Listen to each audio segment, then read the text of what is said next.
point though. People don't know how to delineate between local PD and federal. When the feds and state. Once this, I'll give you federal and depending on what state, I'll give you state. But when it comes to the feds, once the feds decide to raid you, they have something. They for a fact, the federal government, especially law enforcement, has to go through more hoops than state and local PD. Way more hoops, way more checks and balances. Yeah, you can't just call SWAT on people on a federal level like you can on the local level. Like that's just and that's why when people talk, they need to know what the fuck they're talking about and just stick to. Well, these hip hop podcasters aren't smart, and that's true. That's why I said you need to stick to bebop. Yeah. And stick to talking about how wealthy, how rich you are, and how much it costs for your watch that no one gives a fuck about, and your J's. Stick to that. Yeah. And how much weight you used to push and all this sort of stuff. This is a matter of fiction because if he was really doing it, he wouldn't be rapping. Or whatever. But yeah, no, because like I was just saying off camera, like the guys, is talking about, well, you guys need to just stop jumping to conclusions, wait until all the evidence is in. There's already considerable evidence because federal investigations build slowly. They wait till they have enough evidence to come at you first. They're not like local. They're not going to come at you and then build a case against you. They already have a case against you once they finally come at you. And like we said, Diddy may not be the focus of the investigation, but he's involved in it. Like I said, both his sons were arrested at his house, and his youngest son, King, was actually charged with SA. So we don't know what's actually going on. But like I said, Legal Eagle does a really good analysis of it if you want to check it out, because he's like the only one that gives like an actual like coherent view of what's going on. And then there's another guy, I think it was Icy Mike. Was it Icy Mike or it was someone else? Or it might have, I can't remember who. It could have been Jason Hansen, whoever was talking about it. He was like, look, he said, let me give you an inside look at how law enforcement does things. He said when SWAT comes to do a raid, they already have an inside man, and they're not going to do a raid unless they already know who's going to be there, what's to be found, all that sort of stuff. Like all of that is like they have to tick it off because they have to present this stuff to a judge to sign off on the raid. And when you're talking about on a federal level, that is a huge deal. This is by the Department of Homeland Security. And like I said in the previous video, the last time Homeland Security went after someone for sex trafficking, it was R. Kelly, and they got them in. So I don't know what to say about that. If people don't think there's already incriminating evidence to lead to them doing a raid. Plus, it was on 3 different mansions in the most exclusive communities in the country.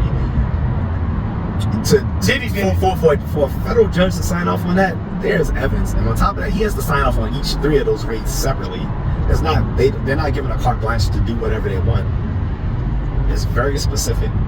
Even if Diddy didn't do it, Diddy involved in it. He's definitely involved. Like I said, the man's been shady his whole career. From the early 90s when he was involved in that celebrity basketball game that ended up in a shootout.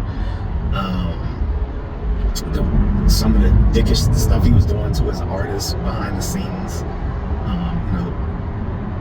Robbing them up, basically robbing them of their money. The stuff he had going on within his relationships. And like I said, I don't care about all the gay stuff, whatever. If he likes being paid, whatever. But this is crazy. Like some of these hip hop people are like, well, you guys are just such whatever. Like I said, man, and it's sad that athletes and entertainers consider themselves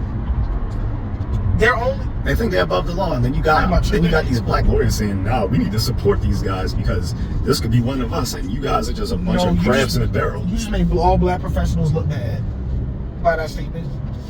He just made all black professionals look bad. That statement alone.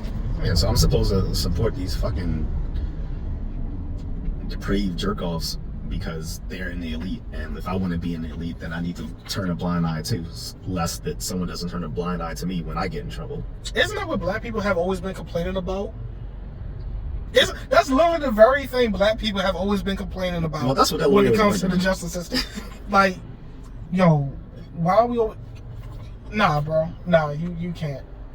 And then, like I said, then in that previous video, like, you know, he made a statement saying, well, these district attorneys, you know, will come hard at these celebrities to, you know, to build, you know, their yes. As I said before, I'd rather P. Diddy go to jail than for Darius to do 20 years for a dime bag and Diddy out here allegedly and beating up bitches. And then then this lawyer is picking and choosing. What about Shine?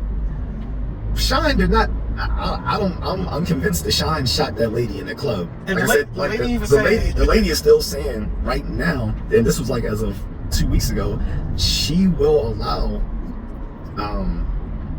you know, forensics to remove the fragment out of her face so they can do a ballistic matchup to prove that it was Diddy's gun from which she was shot. That it was Shine.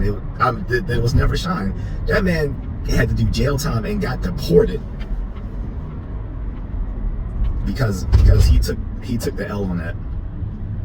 So I mean, you know, he made out now that he's a politician in Belize and all this sort of stuff. But that was a good case. That was like a good case. The best case scenario. Yeah, that was like the best case scenario because he could have ended up in Belize and, you know, and been dead. Yeah, because Belize is kind of probably it's a narco state right now. Yeah, it's not good.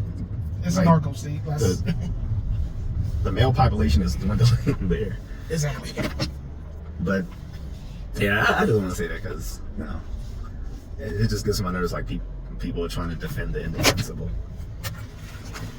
No, I feel you. Like I said, if being part of Black Elite means letting predators roam and do whatever they want, I'm good. I don't want it. And if the defense for that is, oh, you guys are just a bunch of crabs in a barrel who complain that you want to be rich and wealthy, but put some obey on me. But then you don't want to, right? But then you don't want to defend the other black wealthy parties out there. So be it, because that fucking argument doesn't make sense.